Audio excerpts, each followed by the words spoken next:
Sexual harassment at workplace. काय म्हणतात?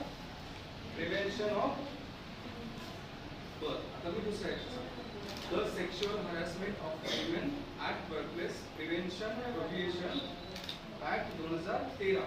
म्हणजे हा कायदा 2013 ला आला आणि या कायद्याने काय केलं की कामाच्या ठिकाणी ज्या महिला असतात त्यांना या कायद्याअंतर्गत काय केलं? सुरक्षित केलं. आता सुरक्षित कसं? की या कायद्याकडून काय असतं की एक समिती स्थापन केली जाते. त्या समितीच्या माध्यमातून जर कामाच्या ठिकाणी एखाद्या महिलेसोबत जर वाईट वर्तन झालं असेल तर ती महिला पोलिसांकडे न जाता या कायद्याने स्थापन केलेल्या समितीकडे ती काय करेल?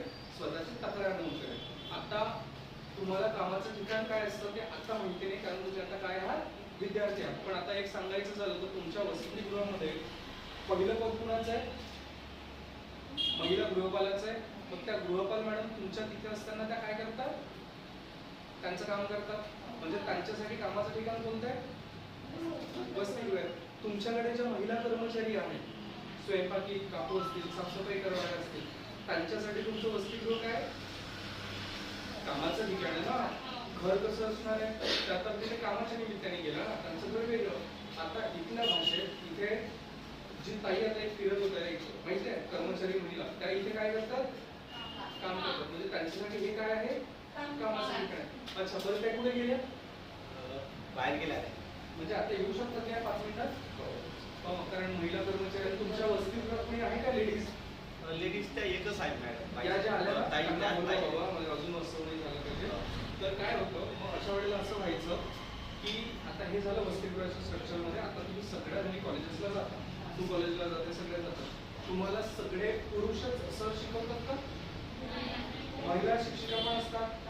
मग आता महिला शिक्षिका जिथे शिकवतात ते त्यांचं काय झालं? कामाचं ठिकाण झालं. ते त्यांना घर म्हणू शकतात का? की तिथेच ते स्वतःच ते स्वयंपाक किंवा इतर गोष्टी करण्यात शाळेत तिथे त्यांचं कामाचं ठिकाण आहे. मग आता त्या तिथे काम करत असताना त्यांना त्यांच्या सोबत असणाऱ्या कुठल्याही पुरुषाचा काय होऊ नये? काय होऊ नये? त्रास होऊ नये. पण त्रास कसा?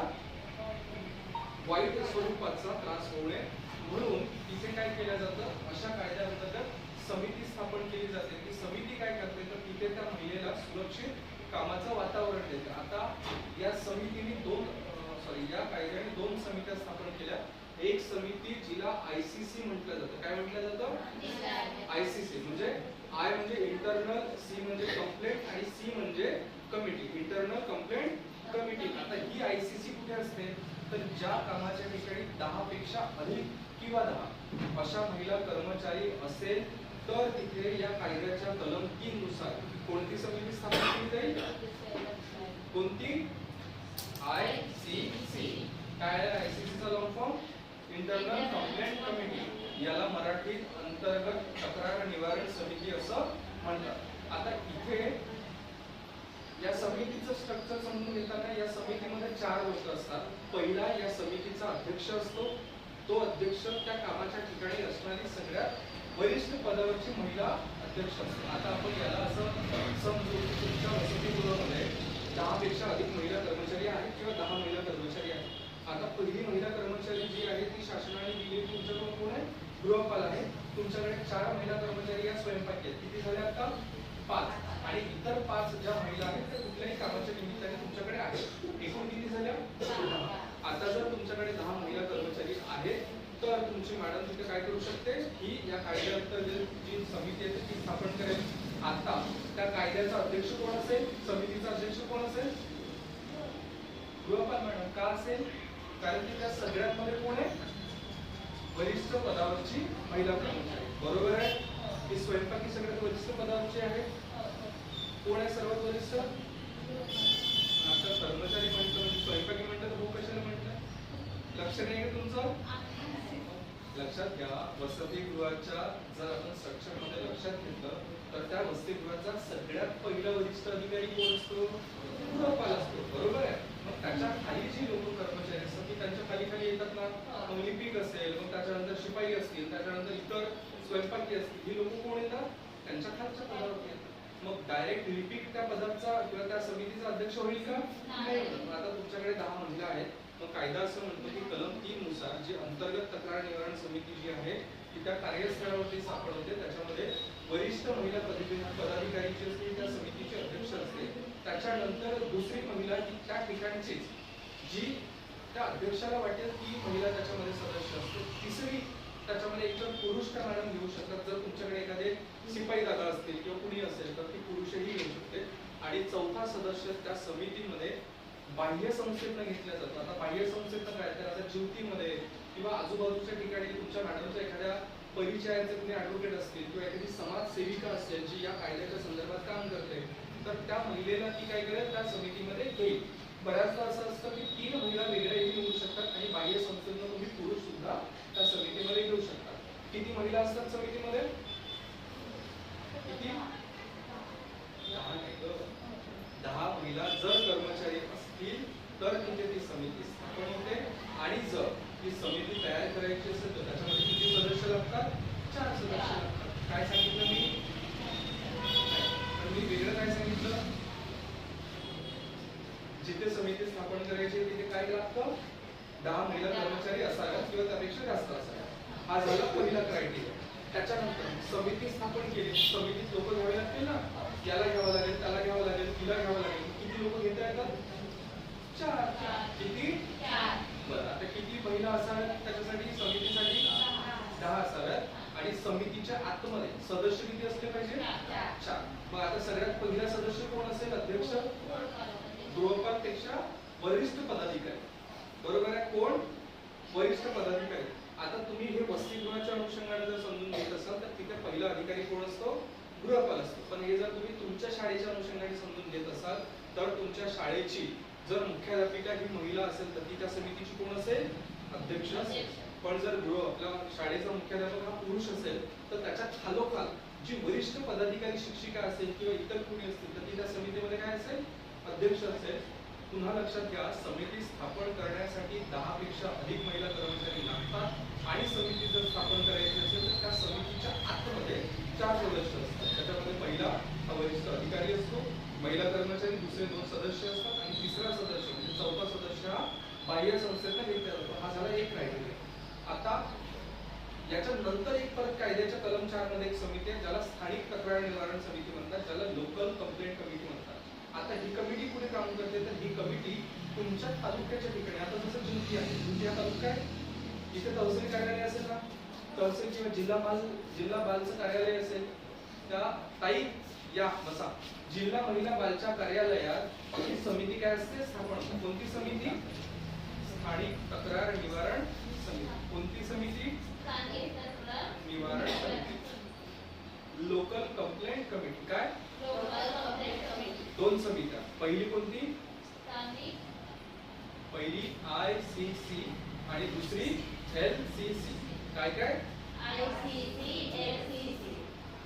ICC internal complaint committee, LCC local complaint committee.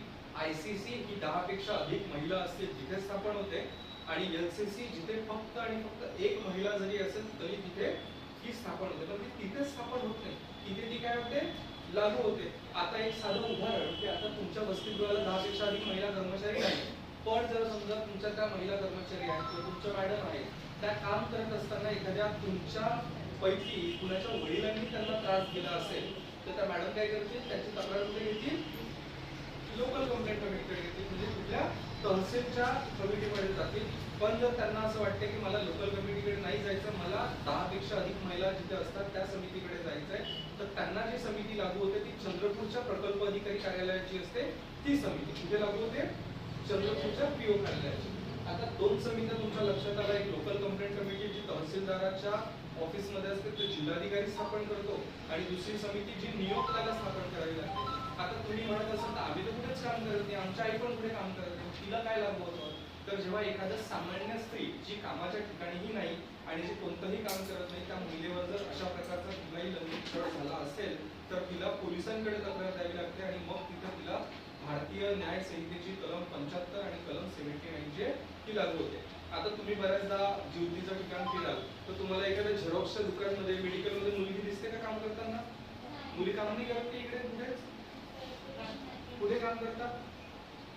या ज्योतीमध्ये मुली दुकानात काम करत असतील ना? काम मुली काम नाही करत दुकानात कुठल्या? कपड्यांच्या दुकानात करतात, काही असे नॉर्मल दुकानं असतात तिथे मुली काम करत असतील ना काही ना काही निमित्तानं. मग आता ती मुलगी जर तिथे काम करते आणि एखाद्या आमच्यासारख्या किंवा एखाद्या कुठल्याही व्यक्तीने तिथे जाऊन जर तिला त्रास दिला तर ती पुण्या कमिटीकडे जाईल, स्थानिक तक्रार LCC कडे. कुठे जाईल? LCC कडे. कुठे असते ती? तहसील कार्यालयाच्या किंवा जिल्हा महिला बालच्या कार्यालयामध्ये. आता जर तिथे तिची समिती स्थापन झालीच तर ती तिथे जाईल आणि त्यानंतर तिला असं असतं की त्या समितीकडे जाऊन तिला लेखी स्वरूपाची तक्रार द्यावी लागते.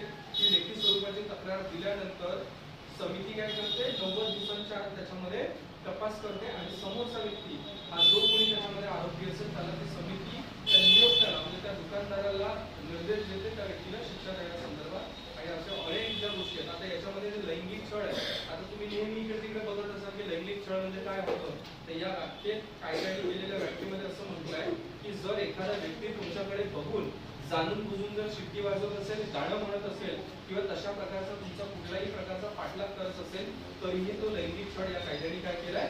धरलाय. आता याच्यामध्ये असं म्हणतात की बऱ्याचदा असं होतं की काही माणसं आपल्यावरती असंच बसमध्ये असतो, आपण कुठे हात लावतो, कुणी टच करतं, तर कायदा असं म्हणतो की चिमटे घेणं सुद्धा याच्यामध्ये काय लैंगिक छळ आहे. पाठ थोपटणं आहे. त्यानंतर एखाद्या तुमच्या इच्छेच्या विरोधात तुमच्यासोबत काही वाईट बोलणं आहे, तुमचे खासगी फोटोज जे आहेत ते मागणं आहे किंवा त्यानंतर तशा उद्देशाने तुमच्याशी बोलणं आहे. अशा अनेक गोष्टी ज्या केल्या आहेत ना कायद्याने त्या काय केल्या याच्यामध्ये लैंगिक छळाच्या व्याख्येमध्ये धरल्या. आता बऱ्याचदा तुमच्यासोबत हा एक्सपिरियन्स येत नाही, पण कामाच्या ठिकाणी जेव्हा महिला काम करतात तेव्हा त्यांना पुरुषांच्याकडनं अशी वागणूक मिळते. बऱ्याचदा असं असतं की कदाचित त्यांना कल्पना असेल पुरुष लोक त्या बाबतीतला त्रास होतात. याच्यामध्ये महिलांचे खासगी फोटोज मागणं असतील किंवा त्याच्या संदर्भात बोलणं असेल, बऱ्याचदा वेगळ्या पद्धतीचा स्पर्श असतो. अशा सगळ्या गोष्टी जर तुमच्यासोबत घडल्या असेल म्हणजे कामाच्या ठिकाणी ज्या महिला काम करतात त्यांच्यासोबत, तर त्यांना या समितीकडे जाता येतं आणि ती समिती 90 दिवसांच्या आतमध्ये तुमच्या त्या प्रकरणात काय करते? तुम्हाला न्याय मिळवून देते. हा झाला हा कायदा. आता याच्यामध्ये कामाचं ठिकाण म्हणजे प्रत्येक ते ठिकाण जिथे एखादी महिला पगार घेते आणि काम करते. म्हणजे तू जर एखाद्या ठिकाणी फुकट काम करत असेल सहज तर तुझं ते कामाचं ठिकाण आहे का? अजिबात नाही. पण जर तुम्ही आज तुम्ही विद्यार्थी आहात, उद्या तुम्ही ग्रॅज्युएशनला जाल आणि मग तुम्हाला वाटेल की 4 पैसे कमवायचे आहेत, तुम्ही एखाद्या साध्या पाणीपुरीच्या दुकानात जरी काम करायला गेला तरी तुम्हाला ते काय झालं? तुमच्या कामाचं ठिकाण झालं. आता इथे बऱ्याचदा असं असतं की काही घरगुती कामांसाठी पण महिला जातात. एखादी महिला जर घरातल्या धुणी करायला गेली असेल, साफसफाई करायला गेली असेल तरी त्यांच्यासाठी ते घर कामाचं ठिकाण आहे. आणि जर त्या घरात तिच्यासोबत कुठल्याही प्रकारचं तसं वर्तणूक झाली असेल तर ती सरळ त्या समितीकडे जाऊन जे तक्रार करू शकते. आता मलाच प्रश्न पडला, तुम्हाला 2 समित्या सांगितल्या तर लक्षात आहे की विसरणार? सांगा बरं पहिली समिती कोणती? ICC आणि LCC. NCC. बरं, आता ICC समिती कुठे असते? बरं, तर किती महिला लागतात त्याच्यासाठी? त्या 4 महिला ह्या त्या समितीच्या सदस्य असतात, पण 10 किंवा त्यापेक्षा अधिक लागतात. बरं, आता लोकल कंप्लेंट कमिटी जी LCC ती कुठे असते? तहसील. कोण स्थापन करतो? जिल्हाधिकारी. कोण? जिल्हाधिकारी. तिथे 10 पेक्षा अधिक महिला लागतात का? तिथे एक जरी महिला असेल तरी ती समिती लागू होते. पण ती समिती कुणाला लागू होते? ज्या खासगी आस्थापना असतात म्हणजे जसे दुकान आहे. आता या ताई ज्या आहेत या व्यवस्थित काम करतात, शासनाच्या व्यवस्थित काम करतात. मग यांना जी समिती लागू होते त्यांना तीही समिती लागू होते आणि यांना यांच्या प्रकल्प कार्यालयाची सुद्धा समिती काय आहे ती लागू होते. आता तुम्ही तुमच्या हॉस्टेलला महिला तक्रार निवारण समित्या बघितल्या का? कधी आहे का आपल्या हॉस्टेलला महिलांच्या तक्रार समित्या आहेत का? विशाखा समिती किंवा असं काही आहे का? नाहीये ना, कारण ते शाळांमध्ये असतात कारण तुमच्याकडे एवढ्या मोठ्या प्रमाणात महिला कर्मचारी नाही. तर एक कायम लक्षात घ्या, सरांनी जसं तुम्हाला सुरुवातीला सांगितलं की तुम्ही ज्या वयात आहात त्या वयात एक वेगळं आकर्षण असतं. स्वाभाविक आहे की आपण इतर माध्यमातून वेगवेगळ्या प्लॅटफॉर्मवर जातो.